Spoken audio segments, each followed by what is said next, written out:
भोपाल के शासकीय नवीन कन्या एकीकृत उच्चतर माध्यमिक विद्यालय तुलसी नगर की छात्राओं ने 10th और 12th के रिजल्ट में अच्छे परिणाम देकर स्कूल का नाम गौरवान्वित किया है। स्कूल प्राचार्य वंदना शुक्ला ने बताया, ये खुशी की बात है, बच्चों ने जो परिणाम दिया है वह संतोषजनक है। मैं अन्य संस्था में भी रही हूँ जहाँ 100% तक रिजल्ट रहा है। हमारा उद्देश्य है शिक्षा, संस्कार और रोजगार।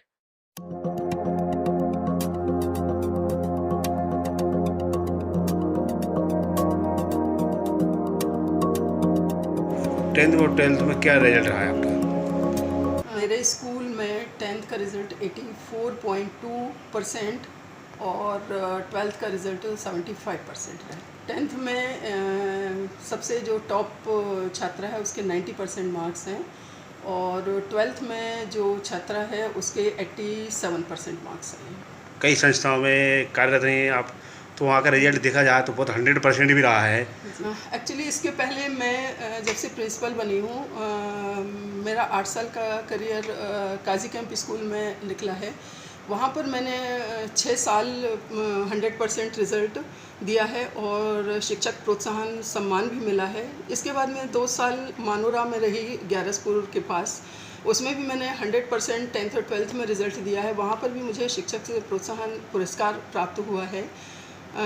और यहाँ पर नवीन कन्या में जब से मैं आई हूँ तब से 85% के ऊपर तो रिज़ल्ट हमेशा ही रहा है, बट मैं अभी यहाँ तक 100% रिज़ल्ट नहीं दे पाई हूँ और मेरी पूरी कोशिश रहती है, हर साल कोशिश रहती है, लेकिन यहाँ शायद वर्कलोड की वजह से मैं शायद वो रिजल्ट कहीं ना कहीं कोविड की वजह भी कह सकते हैं। कोविड से छात्र छात्राओं में, जी, कोविड से तो खैर छात्र छात्राओं में बहुत सीखने के उसमें भी गिरावट आई है, कुछ शारीरिक वो भी हम कह सकते हैं। किसी भी क्षेत्र में यदि हमें सफलता लेनी है तो कहीं ना कहीं हमारे लिए 1 to 1 हमें मॉनिटरिंग करनी ही पड़ती है। किसी भी कार्य के लिए पहले हमें प्लानिंग करनी पड़ती है, सोचना पड़ता है, उसके बाद प्लानिंग के बाद उसको हमें इम्प्लीमेंट करना पड़ता है।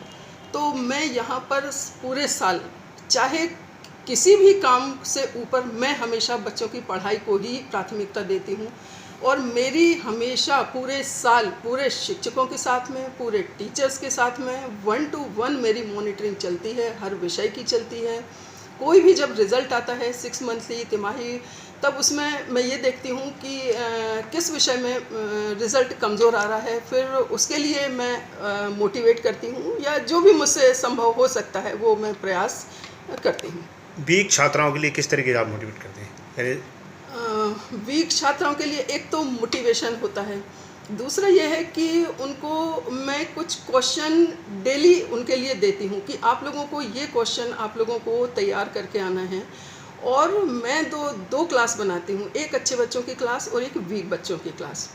जो मोटिवेशन जिनके जो मैं टेस्ट लेती हूँ और टेस्ट के बाद जो उनका रिज़ल्ट जो आता है, तो यदि मैं दोनों को मिक्स करके यदि मैं करूं तो शायद वीक बच्चा कभी मोटिवेट हो ही ना पाए। तो जो वीक बच्चे की क्लास है उसके लिए मैं अलग पुरस्कार देती हूं हर टेस्ट का, और जो अच्छे बच्चों की क्लास है, AB ग्रेड वाले बच्चों की क्लास है, उनके लिए मैं अलग पुरस्कार रखती हूं। इसके साथ ही साथ मैंने उनके लिए पूरे साल क्विज़ भी करवाई है हर विषय की, ताकि बच्चों में कुछ अलग गतिविधि के द्वारा वो बच्चे और अच्छे से सीख सकें। मैम, आज जो रिजल्ट आया है उसमें किन किन का श्रेय है? देखिए, निश्चित रूप से सबसे बड़ा श्रेय तो हमारे शिक्षकों के लिए है। शिक्षक जिस प्रकार से हमारे बच्चों को, सबसे पहले तो वो बच्चों को मोटिवेट करते हैं, फिर उनके पेरेंट्स को मोटिवेट करते हैं कि आप रोज़ बच्चे को स्कूल भेजें।